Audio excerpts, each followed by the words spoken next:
Sikandar, Jat, Kesari chapter 2 तीन नए teaser trailer release हुए। मैंने सोचा कि एक एक करके क्या एक साथ ही बात कर लेते हैं। तो सबसे पहले सिकंदर से शुरू करते हैं। भाईजान की अगली मूवी जो 30 मार्च को रिलीज हो रही है, काफी मासी अपील के साथ इसका नया ट्रेलर ड्रॉप किया गया। एंड आई हैव टू से कि जितना खराब मुझे इसका टीजर लगा था उससे ये थोड़ा बेटर तो है। मैं नहीं बोलूंगा कि मुझे बहुत ज्यादा कन्विंसिंग लगा है, इसको देखकर मेरे को एकदम ही मूवी देखने का मन कर गया, लेकिन हाँ ये समझ में आ रहा है कि ए.आर. मुरुगदास ने इसमें कुछ ऐसी चीजें डाली हैं मूवी की क्यूरियोसिटी को थोड़ा बहुत बिल्ड करती हैं। और अगर रिसेंटली आप लोगों ने फ्लिक द न्यूज देखा है तो उसमें हम लोगों ने इस बारे में भी बात करी थी कि ए.आर. मुरुगदास ने इस मूवी को थोड़ा गजनी से रिलेट करने की कोशिश करी है। मतलब उस मूवी और इस मूवी में उन्होंने सिमिलैरिटीज ड्रॉ करी हैं, ये बता करके कि इसमें जो हस्बैंड वाइफ है उसके रिलेशन को दिखाया गया है। और मे भी बहुत सारे लोग उससे रिलेट कर पाएंगे क्योंकि इसकी कहानी कोर पर जो है वो उन्हीं की होने वाली है। और इस ट्रेलर को देख के मुझे कुछ चीजें ये भी समझ में आई है कि भाईजान का कैरेक्टर जो सिकंदर है जिसको दिखाया जा रहा है उसमें एक थोड़ा बहुत ट्विस्ट मारा जा सकता है, और वो होगा रश्मिका के कैरेक्टर के साथ। मतलब जो आखिरी में हमको गाना सुनाते हुए दिखाया है कि वो गाना वाना गा रही है, उसके साथ में वो जो एक्शन ब्लॉक उन लोगों ने एडिट करे हैं उसका एक बहुत डीपर सिग्निफिकेंस ये हो सकता है कि रश्मिका इस मूवी में निपट जाएगी। और यही चीज शायद हम लोग इस वाले गाने वाली सीक्वेंस में देखेंगे। हो सकता है कि इसी सीक्वेंस में काम हो जाए, लेकिन हाँ इसके अलावा और भी कई सारी चीजें समझ में आती है। सबसे पहले तो भाईजान जो है मतलब सिकंदर का कैरेक्टर जो है वो राजकोट में रहता है और किसी कारणवश उसे मुंबई में आना पड़ता है, जहां पर उसको और भी ज्यादा कई बड़ी बड़ी एट्रोसिटीज देखने को मिलेंगी। और उन्हीं को काउंटर करते टाइम उसका सामना होगा सत्यराज के कैरेक्टर के साथ में, जो इस मूवी का मेन विलन भी है। और एक सीक्वेंस में हम उसके विलनस वर्जन को भी देखते हैं जब वो किसी को चोक करने की कोशिश करता है, तो वो चीज समझ में आती है। इनको हमने पिछली बार कटप्पा के रूप में देखा था जिसने हमारे बाहुबली को मार दिया था, और अब सिकंदर की बीवी को मतलब सिकंदर के जो कुछ भी होगा उसको मारने की तैयारी कर रहे हैं। बट ओवरऑल अगर मैं इस पे बात करूं तो मुझे ठीक लगा। ये मूवी के डायलॉग्स थोड़े से फ्लैट लैंड होते हैं, मतलब ऐसा लगता है उनको देखकर कि हाँ वो इम्पैक्ट नहीं है जो होना चाहिए, और बस भाईजान ने आ करके ऐसे बोल दिया। और आई डोंट नो ये कलर ग्रेडिंग है या फिर बहुत ज्यादा वाइब्रेंट कलर्स रखे हुए हैं, थोड़े ओवर सैचुरेटेड है, इस वजह से मूवी की फील ओवरऑल जो है वो थोड़ी आर्टिफिशियल सी हो गई है। मतलब बहुत सारी चीजों को देखकर ऐसा लग रहा है कि ये चीज रियल वर्ल्ड में नहीं हो रही है, ये ग्रीन स्क्रीन पे किया जा रहा है और कुछ आर्टिफिशियल है कुछ रियल है। मतलब मूवी बहुत आर्टिफिशियल सी वाइब दे रही है। आई मीन भाईजान के इसके पहले की जितनी भी मूवीज आई है उनका रिकॉर्ड कुछ खास अच्छा रहा नहीं है, तो मैं इसको लेकर भी थोड़ा स्केप्टिकल हूं। लेकिन हाँ क्योंकि मूवी के डायरेक्टर अच्छे हैं तो स्टोरी से थोड़ी सी उम्मीदें लगाई जा सकती हैं। बट जहां तक भाईजान के काम की बात रही तो वो बहुत ज्यादा कन्विंसिंग ऐसे फील हो नहीं रहा उसमें। मतलब वो लग रहा है कि उनको भी थोड़ा एक्सप्रेशन चाहिए। हालांकि ये उनका रोने वाला सीन काफी इंटरेस्टिंग है क्योंकि ऐसे ही कुछ हम लोगों ने टाइगर 3 में भी देखा था और ऐसा लग रहा था कि उनसे परफॉर्मेंस की उम्मीद रखी जा सकती है, जो उन्होंने किया भी। टाइगर 3 में उनका काम काफी बढ़िया था, मतलब देखने में मजा आया उसको। लेकिन यहाँ पर कैसा रहेगा, ये एक्शन वाले सीन तो काफी ब्लैंड फील हो रहे हैं मुझे टू बी ऑनेस्ट। बट देखते हैं, मूवी देखने से पहले इतना जज नहीं करना चाहिए। Let us wait for the actual product to come out. दूसरा आता है केसरी चैप्टर 2 का टीजर, और ये मुझे टू बी ऑनेस्ट काफी इंप्रेसिव लगा। इसको इन लोगों ने जिस तरीके से स्टार्ट किया 1919 का वो टाइम दिखाकर, और जलियांवाला बाग कांड के ऊपर ये बेस्ड होने वाली है।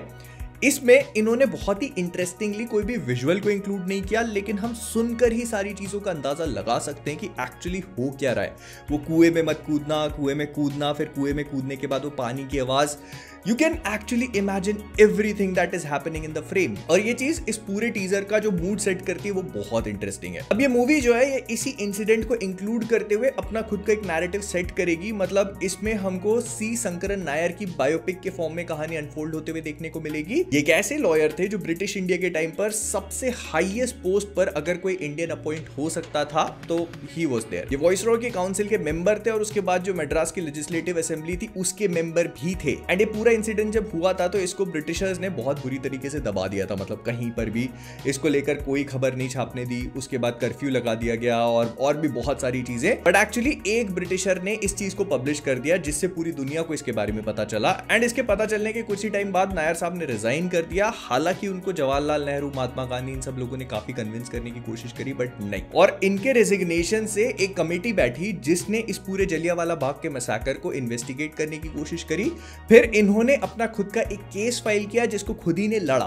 ऑल्दो रिजल्ट जो कुछ भी निकल के आया हो, लेकिन एक बहुत बड़ी चीज हुई और वो था कि जलियांवाला बाग का मैसाकर जो भी कांड हुआ था वो पूरी दुनिया के सामने आ गया और लोगों ने बातें करनी शुरू कर दी ब्रिटिशर्स के राज के ऊपर उंगलियां उठाते हुए, ये बोलकर कि अब इंडियंस को शायद ऑटोनॉमी देनी चाहिए। तो ये काफी इंटरेस्टिंग सी चीजें हैं जो इस पूरी मूवी में हमको दिखाई जाएंगी। केस का क्या हुआ, कैसे हुआ, वो मैं आपको रिवील नहीं करूंगा, लेकिन हाँ, इस मूवी में हमको आर माधवन, अनन्या पांडे भी देखने को मिलेंगे जो इंटरेस्टिंगली इस पूरे टीजर में नहीं दिखाए गए।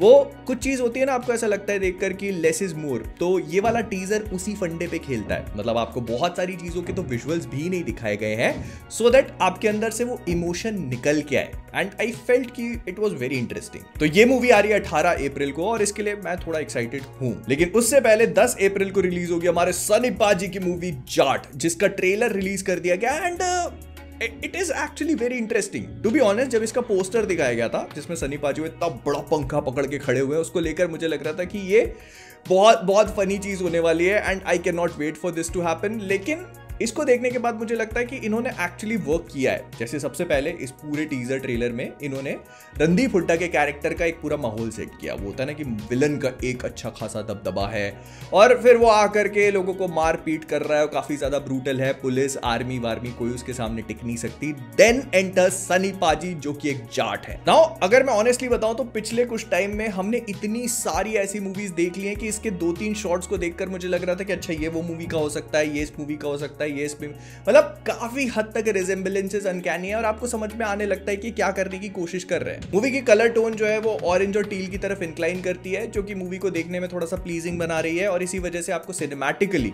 मूवी ठीक लगेगी। फिर इन लोगों ने कास्ट पे भी अच्छा काम किया हुआ है क्योंकि रणदीप हुड्डा एज विलन और विनीत कुमार सिंह को उनका सबऑर्डिनेट लेके आए हुए हैं, राइट हैंड सेकंड इंचार्ज, मतलब ये सब चीजें करके। और ये सारे लोग परफॉर्मेंसेस तो कैरी कर लेते हैं, ये समझ में आता है, लेकिन सनी पाजी इनको मैं चीखते हुए देखना चाहता था, मिला नहीं।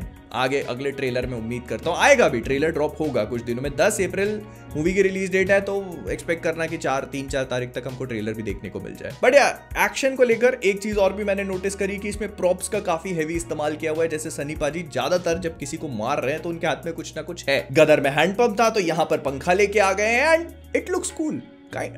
I will admit it does look cool। और भाई को ये बता दो ये प्लेट वाला सीन किसने लिखा, किसने सोचा होगा ये। लेकिन हाँ, अगर मैं और ईमानदारी से बोलूं तो मैं बहुत ज्यादा एक्सपेक्टेशन नहीं रख रहा इस मूवी के साथ में। हो सकता है कि प्लॉट थोड़ा सा अच्छा फील हो जाए, कहानी पे थोड़ी बहुत मेहनत करी हो, other than the massy stuff that we are trying to see here. और ना मुझे पता है तुम लोग बोलोगे अच्छा तुमको KGF तो बड़ी पसंद आई थी, तो जब ये सब मूवीज बन रही थी ना तो वो थोड़ा सा इनोवेटिव कॉन्सेप्ट लग रहा था, वो थोड़ी सी कुछ नई चीजें दिखाई जा रही थी। लेकिन अब हर तीसरी चौथी मूवी में जब ये चीजें होने लगी है ना तो प्रॉब्लम ये नहीं है कि जो दिखा रहे हैं वो देखने में अच्छा नहीं लगता, अच्छा लगता है, लेकिन उसको देखकर लगता है कि कहीं देखा हुआ है। अगर ये लोग अपने एक्शन के साथ कुछ नया इनोवेटिव करने की कोशिश करते हैं other than doing the regular slow motion stuff तो फिर देखने में मजा आएगा। लेकिन फिर भी चलो ठीक है, होल्ड कर लेते हैं अपने जजमेंट को, जब तक मूवी नहीं देखते तब तक इसके बारे में अच्छे से और बात नहीं करते। बढ़िया, मुझे बताना तुम्हें क्या लगता है।